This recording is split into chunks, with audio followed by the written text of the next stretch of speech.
and that he was going to, quote, baby too. I'm so sorry. I'm so sorry. I really didn't want things to happen like this. This sucks. I'm so sorry. I'm probably gonna go to jail. It's shocking when any person takes another life, let alone when it's siblings killing each other. What must go on for a teenager to unalive their sibling? Is it the last drop after years of unaddressed childhood trauma? Just how responsible is a teenager for doing this? Let's explore the shocking case of the 14-year-old who shot his sister over Christmas presents and see how this links to another tragic case from 2023. It was Christmas Eve 2023 when a big family in Florida went to the local shopping mall to look for Christmas presents for each other. This was not their first time doing this together. It was a family tradition. Except that day, it ended in murder. 23-year-old Abrielle Baldwin was at the mall with her 2 children, a 6-year-old son and an 11-month-old baby boy. Her 2 teenage brothers were there too, 14-year-old DeMarcus and 15-year-old Darcus. And so was their mother, Joyce. Usually it would go well. Joyce and Abrielle would buy presents for their kids and siblings, and Darcus and DeMarcus didn't earn their own money yet, so they were more like kids than brothers to Abrielle. They usually expected presents from her, as well as from their mother, Joyce. This year, the teenagers were behaving strangely. Throughout the entire afternoon, Darcus watched his family with contempt. Anger was building up on his face as he felt he wasn't getting enough presents compared to his brother and nephews. While they're shopping, 15-year-old Darcus was jealous that their mother, Joyce, was getting 14-year-old DeMarcus more gifts than he was receiving. So they had this family spat about who was getting what and what money was being spent on who, and they're having this big thing going on in the store, and they're all arguing with each other.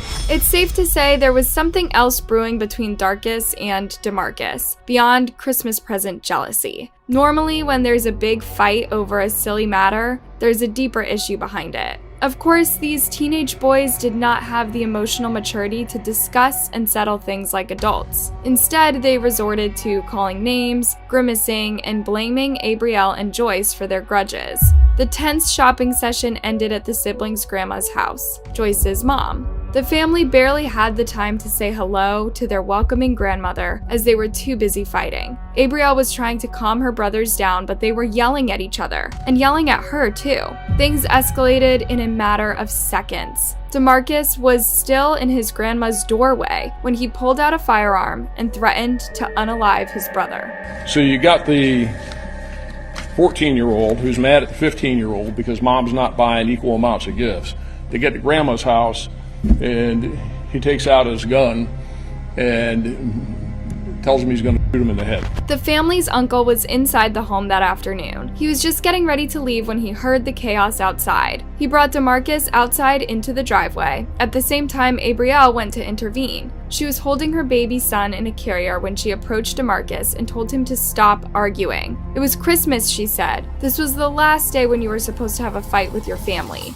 DeMarcus then began arguing with Abrielle and used some very, very derogatory language that I won't repeat at all kinds of profanity. He stated that he was going to shoot her and that he was going to, quote, shoot the baby too.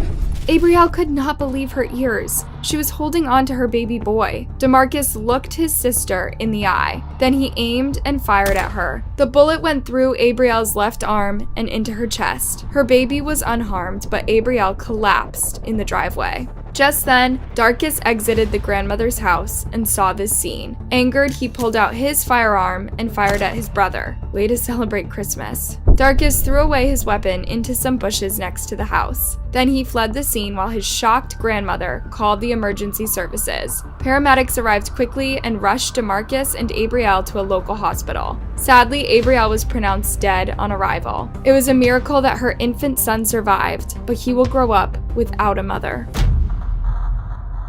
DeMarcus underwent surgery and is in the process of recovery. That doesn't mean he'll go home though. In fact, as soon as he's out of the hospital, he'll go straight to jail. He might be underage, but murder is a serious charge and he faces several years behind bars, whether he is tried as a juvenile or as an adult. His brother Darcus fled to another relative's house after the incident. A few hours later though, he tried calling his mother Joyce, so he was tracked and arrested. Joyce was not going to cover up for her sons. she was on the right side of justice. Here's a dark twist. When Darkus was handcuffed, he threatened the officers that he would hurt himself.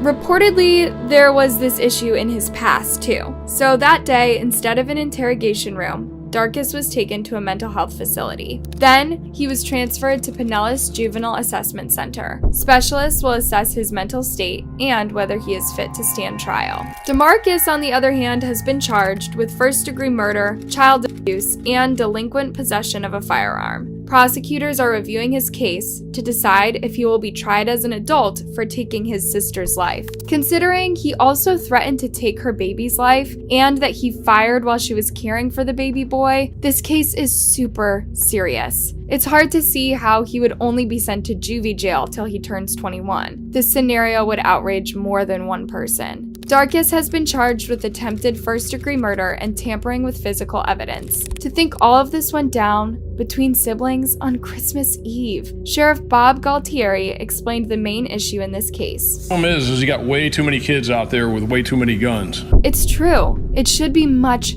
harder to buy and own a firearm. Here's a scary thought though. Teens will find horrendous ways to take their siblings' lives, even when there isn't a firearm laying around their house.